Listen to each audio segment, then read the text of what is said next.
Meanwhile, Russia is making its first comment since the White House blow-up between President Trump and President Zelenskyy. The Kremlin says Zelenskyy does not want peace and someone should make him want peace.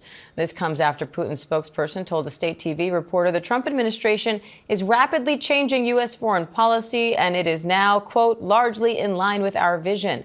Let's bring in Ukrainian parliament member Oleksii Goncharenko for more. Oleksii, thank you for coming on. What's your response to the Kremlin saying Zelenskyy doesn't want peace? And what do you make of this shift in U.S. foreign policy? Speaking about what we hear now from Kremlin, it's clear that Kremlin is absolutely happy with what had happened on Friday. That's the only one side which is really happy, and all champagne bottles are empty there. That's for sure. I hope that it will not last for a long time, because I just want to remind you that on Thursday, President Trump prolonged sanctions against Russia. So this is, it's not a rhetoric, it's kind of a real thing to be done. And I hope that President Trump will continue to pressure Russians, because in reality, that's Russians who really don't want any peace, and they should be pressed and leveraged in order to take them to the negotiation table. I think it's not a coincidence that Russians are not in a hurry with any further meetings with the American side, because they hope that everything will happen without them, that there will be more and more division between United States, Ukraine, European allies. And I think that's something we just can't give them. Now, you described this meeting as a disaster, saying the only person who's happy about it is Vladimir Putin. Why? Because it is a disaster. I think it's bad also for the United States, meaning that United States invested a lot of efforts in Ukraine, and I want to thank American people for all support we received. But it can be catastrophic for Ukraine, catastrophic.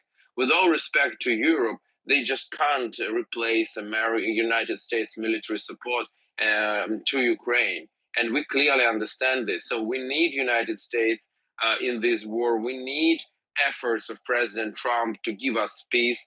We really want it because we are in war for 11 years and 3 years of full-scale invasion. I think we should be absolutely clear with President Trump what are our red lines. And our red lines should be non-recognition policy about occupied territories, then the sovereignty of Ukraine, meaning that Ukraine should be absolutely free to make its own choices about army, what army to have, where to move, what alliances to join, to be with the West. And thirdly, security guarantees. That's really important because we know that Russia is not respecting any negotiation deals. Now, Republican Congresswoman Victoria Spartz was born in Ukraine, and she posted on social media saying, and I'm quoting here, Zelenskyy is doing a serious disservice to the Ukrainian people, insulting the American president and the American people just to appease Europeans and increase his low polling in Ukraine after he failed miserably to defend his country.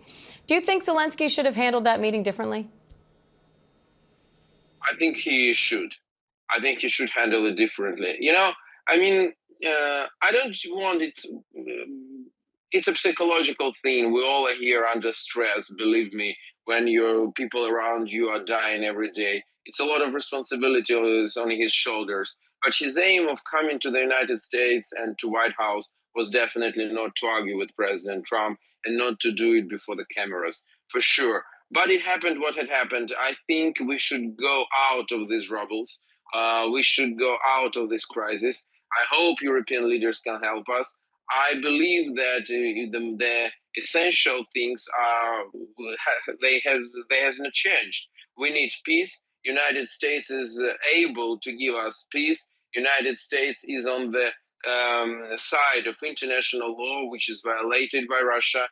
So I think everything can be turned back, and we should do this because it's not about relationships of two men. It's about fate of tens of millions of people. European leaders are now working on a peace plan to present to the United States. What guarantees do you think need to be in that plan to bring Ukraine to the table? And can it be done without U.S. involvement? I don't believe in this, unfortunately. And London summit showed, there are a lot of statements done in London, but unfortunately, you can't stop Russia. You can't destroy Russian tank with a statement. You can't intercept Russian missile with a post in social media. So we need some concrete things. And again, with all respect, we are very thankful to our European allies too. But the United States were leading the effort, and without United States, I don't see the way to real peace in Ukraine. And once again, I'm sure President Trump doesn't need his own Afghanistan, and that's for sure. And I think that he is looking for the ways to also to give as much just peace as possible to Ukraine and Ukrainians. All right, Ukrainian Parliament member Oleksii Goncharenko, we appreciate your time today, sir. Thank you. Thank you.